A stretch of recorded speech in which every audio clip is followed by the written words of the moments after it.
You know, kamusta mga kalaban, mga kapatid, mga kaburko. So, may mga ano ako rito, may mga in-encourage ako dito mag-ibot. Tulad ito, nahihiya ako.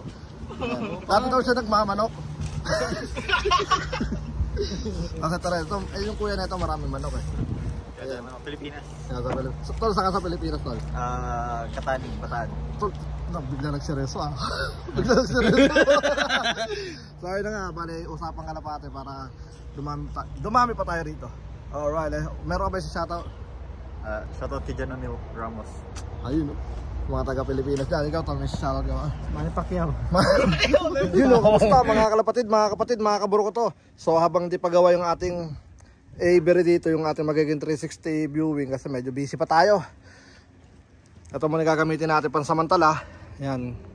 Bali, sasanayan lang natin sila mag-trapdoor dyan. Papabayaan ko na silang labas-pasok. Ito yung mga first week natin.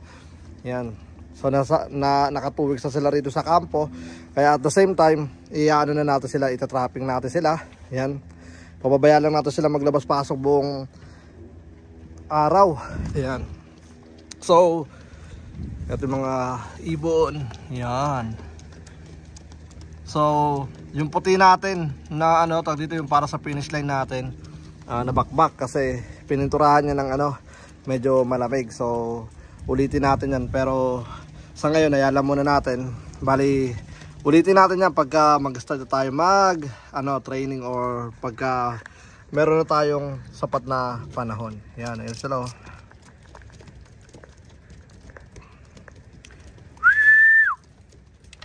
Yan lang natin sila maarawan. Kailangan nila yan eh. Alright. Ganyan lang muna sila mga tol. So sa mga magpapadala dyan next week, just let me know para maano natin sila, maabangan natin sila. Meron pa tayo kina-quarantine doon. Bali shoutout to kay Randolph Racing, races tuloy. Races tuloy. Yan. Alright, so yan lang. Ito, hindi ko pa nasa-seta pero kinulayan ko na ng itim yung mga magiging poste nila dyan. So ang mangyayari dyan is Avery pa ganon. 360 viewing nila. Tapos iko-connect ko dito. Bali dito, ito siguro yan. Ko-connect natin para kapag papapasukin natin sila, dito natin sila papapasukin. So magiging rin to, release door natin kapag kunyari low fly tayo, dyan sila lalabas. Dito siguro may butas dito or doon. Kasi pinaplano natin yan na 360 viewing, tapos magkakaroon tayo rito ng basketing hole nila, kumbaga yung hallway nila sa basketing, doon natin sila itutulak lahat. Pwede siyang rekta sa truck natin, pwede siyang rekta sa parang pwede natin silang basket, kumbaga 1 by 1. So ngayon first nila labas. Ganyan lang sila muna. Alright, medyo busy lang tayo ngayon kasi nagpapakarami tayo ng OT this time dahil di pa tayo busy sa ating kampo. Yan. Pero kapag dumating na lahat, maglalaylo tayo sa OT, then tututok tayo dito sa ating one low price, pagka low fly, road training, yan, mga ganyan. Alright, itong first first batch natin, grabe ang lalakas. Napakasisigla. Hayaan lang natin sila dyan. Magagandang ibon yung mga nandito. Yan. Katapos lang natin magpakain. Ayan sila. Alright, ang ginaganda rito at the same time, nabuviewing na natin yung mga ibon dito sa area. Yan ang ganda ng natin.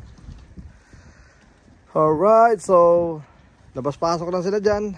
Yan nakabukas lang din yun. Bahala sila kung lalabas sila, papaaraw, papahinga sila.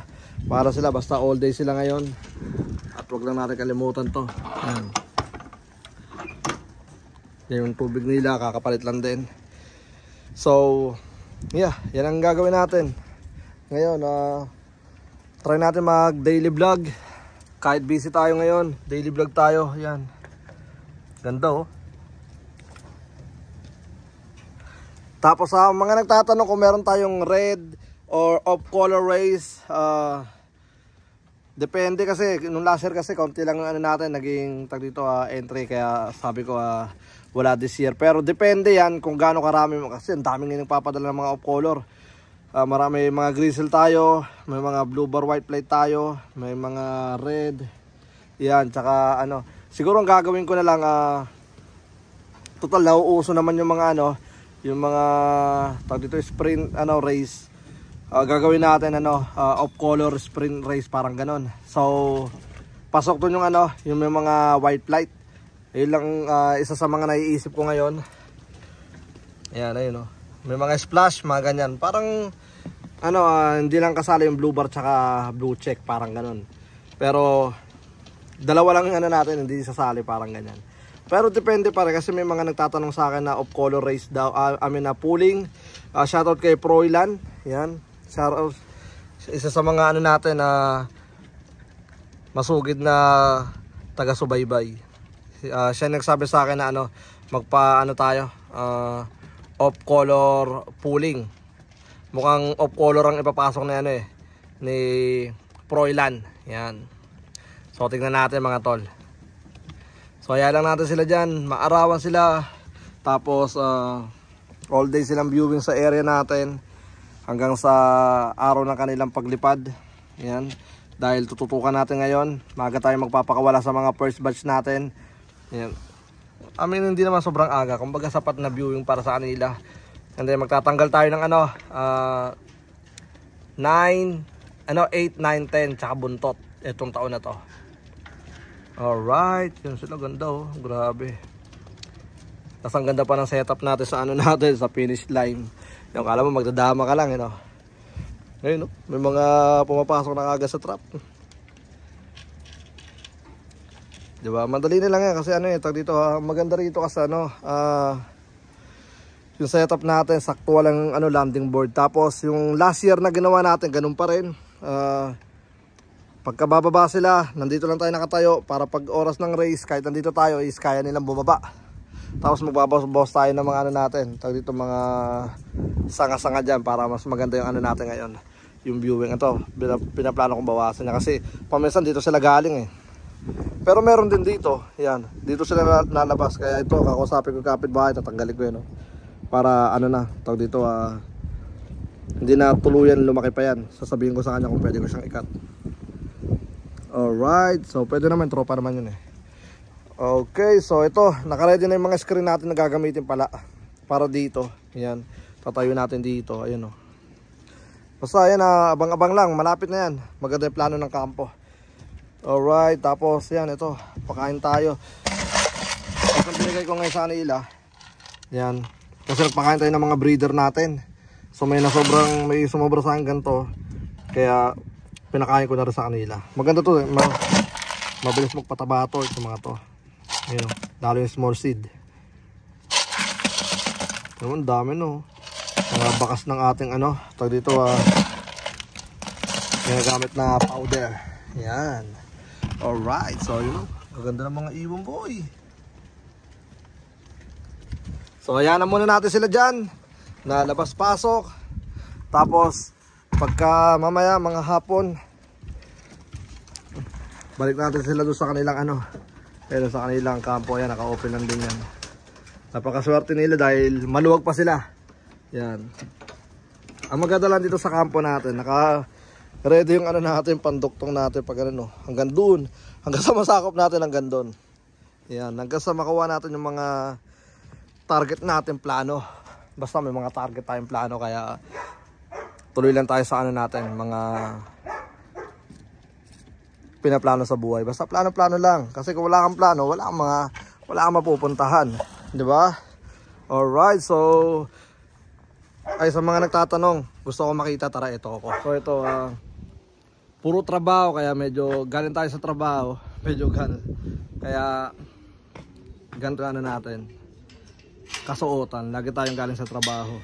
Tapos ito yung ating kina-quarantine. Dala ni Randolph, tapos ni Harry Bensing, si Nesneb. Grabe, ang ganda na kagad ang mga drop nila, solid na kagad. So kapag nakakita na ako ng ganyan drop, panatag na ako. Ibig sabihin na maganda na yung kanilang kalagayan. Yan. May dalawang grizzle ulit. Yan. Bali, ano pala sila rito eh. Ano ba? Magwawan, simula nung Tuesday. So, 2 days, 3 days, mga ganyan. Ay, grabe yung hawk. Tignan nyo. Dumaan lang pala. Yan. Laki oh. Yan.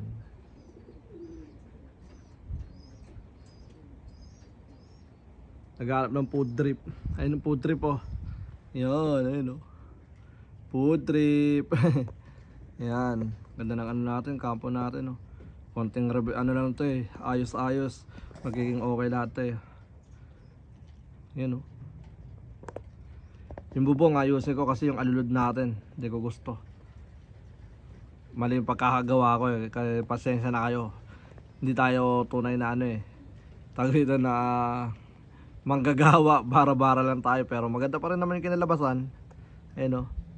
Pinturana. Ito naman. Ito magkakaroon siya ng ito yung nakikita nyo na yan. Duduktungan ko siya papunta rito. Yan sa putol na puno. Pag ganun. Magiging office. Lagayan ng patoka, lagayan ng mga kung ano-anong mga abubot natin. Yan. Tapos bubuksan ko tong yan, dating pintuan natin. Ito. Bubuksan ko yan para makapasok. Yan. So, ayun ang plano natin. Bali parang yata yan eh.